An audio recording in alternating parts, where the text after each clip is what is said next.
तो महाराष्ट्र के स्पीकर ने मुख्यमंत्री एकनाथ शिंदे और उनके गुट के 16 विधायकों की अयोग्यता पर बड़ा फैसला सुनाया है।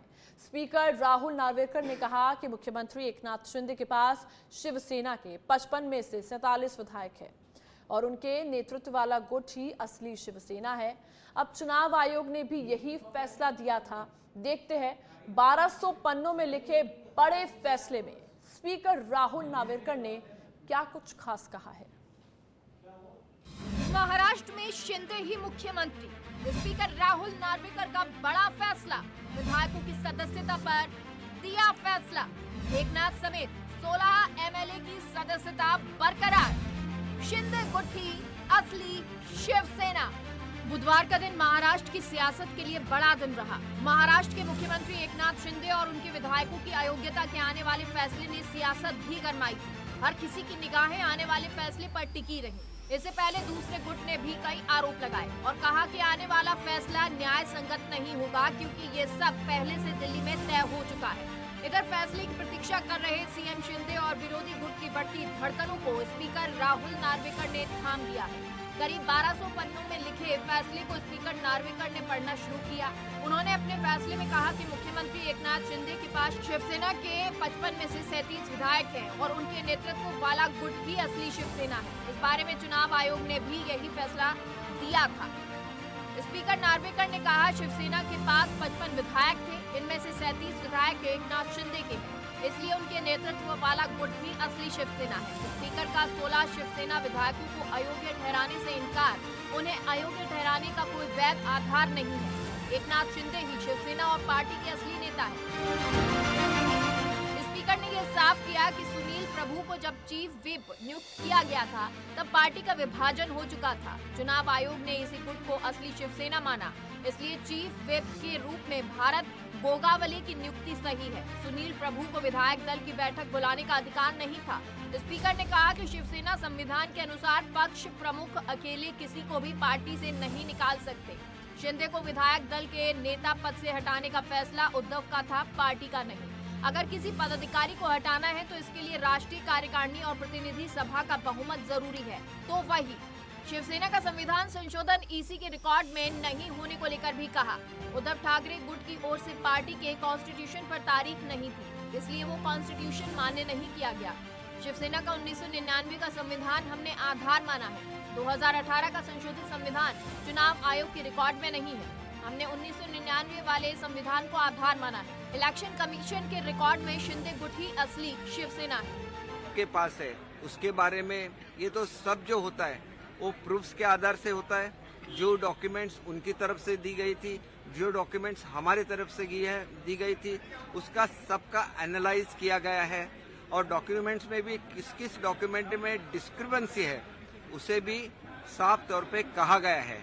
इसलिए ये सब जो निर्णय हो गया है इसकी वजह से डेमोक्रेटिक कंट्री तो हम है ही है, लेकिन इसके साथ जो भी पॉलिटिकल पार्टी इंडिया के अंदर काम करती है उनको भी इंटर डेमोक्रेसी उनके पॉलिटिकल पार्टी में भी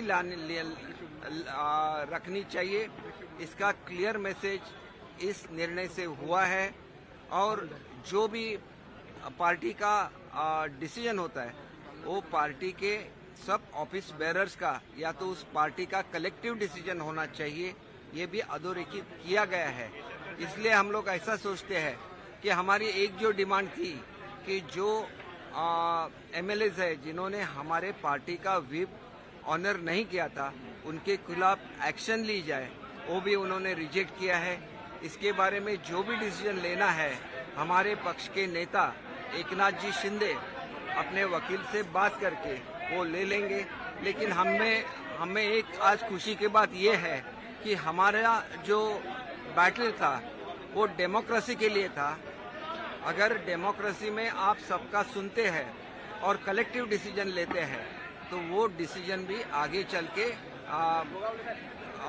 सब जो लीगल रिक्वायरमेंट है उसमें भी वो खरा उतरता है। पहले स्थापना हो गई थी उस वक्त आज के जो शिवसेना के मालिक है मिस्टर शिंदे जैसे नार्वेकर ने कहा, विधानसभा स्पीकर, उनकी उम्र क्या थी? क्या उनका जन्म हुआ था? अब वो शिवसेना के मालिक और बाला साहब ठाकरे जी की शिवसेना इतिहास जमा हो गई। भारतीय जनता पार्टी का ये एक बहुत बड़ा षड्यंत्र रहा, बहुत बड़ा पुराना सपना रहा था कि एक दिन हम बाला साहब ठाकरे की शिवसेना खत्म कर देंगे। लेकिन शिवसेना ऐसी खत्म नहीं होगी। आपके एक निर्णय से, आपके कागज से, आपके भाड़े के तट्टू के मुंह से कोई अधिकार और ऑर्डर देने से शिवसेना जनता में है, शिवसेना महाराष्ट्र के रगों रगों में है। तो आज का जो निर्णय है वो कोई फैसला नहीं है, वो कोई न्याय नहीं है, वो एक षड्यंत्र है। क्या शिवसेना सुप्रीम कोर्ट जाएंगे आप? क्या सुप्रीम कोर्ट? देखिए, हम सुप्रीम कोर्ट जरूर जाएंगे। हम न्यायालय में हमारी लड़ाई जारी रहेगी। ये जो कोई विधानसभा के स्पीकर है जिसको ट्राइब्यूनल का अधिकार दिया था सुप्रीम कोर्ट ने, उनको एक बहुत बड़ा नया इतिहास लिखने का मौका मिला था। संविधान के आधार पर निर्णय देने का और इतिहास निर्माण करने का उनको एक बहुत बड़ा मौका मिला था। वो मौका गंवाया है। और इस व्यक्ति ने भी महाराष्ट्र के पीठ में खंजीर खुपसा है। इस व्यक्ति ने जो संविधान पीठ पर बैठे हैं और निर्णय दिया है, उस व्यक्ति ने भी महाराष्ट्र के पीठ में खंजीर खुपसा है। और इतिहास उनको याद रखेगा कि जिसने भी ये निर्णय दिया है और जो आज इस निर्णय के बाद तालियां पीट रही है या फटाके बजा रहे हैं, वो सब महाराष्ट्र के गद्दार और बेईमान है और उनकी स्थिति मुसोलिनी जैसी होगी। इधर मुख्यमंत्री एकनाथ शिंदे यवतमाल दौरे पर हैं और कहा जा रहा है कि स्पीकर के फैसले पर मुख्यमंत्री दौरे से आने पर वर्षा बंगले पर मीडिया को संबोधित करेंगे। लेकिन सीएम शिंदे गुट के तमाम विधायकों के चेहरे पर खुशी छाई रही। सांसद राहुल शेवाले ने भी फैसले पर खुशी जताई। शिंदे गुट के चीफ व्हिप भारत भोगावले ने सेंट्रल हॉल में आते ही जय श्री राम का नारा लगाया। इससे पहले मंत्री दीपक केसरकर और विधान परिषद में नेता प्रतिपक्ष अंबादास दानवे ने एक दूसरे का अभिवादन किया। बहरहाल विधायकों की सदस्यता बहाल रहने का फैसला आने के बाद शिवसेना कार्यालय बाला साहेब भवन के बाहर जश्न मनाया गया। पार्टी कार्यकर्ताओं ने कार्यालय के बाहर एकनाथ शिंदे जिंदाबाद के नारे भी लगाए और एक दूसरे को मिठाई खिलाकर बधाइयां दी। इसके साथ ही इस फैसले ने तमाम सवालों और आरोपों पर विराम लगा दिया। ब्यूरो रिपोर्ट, सच पे धड़क।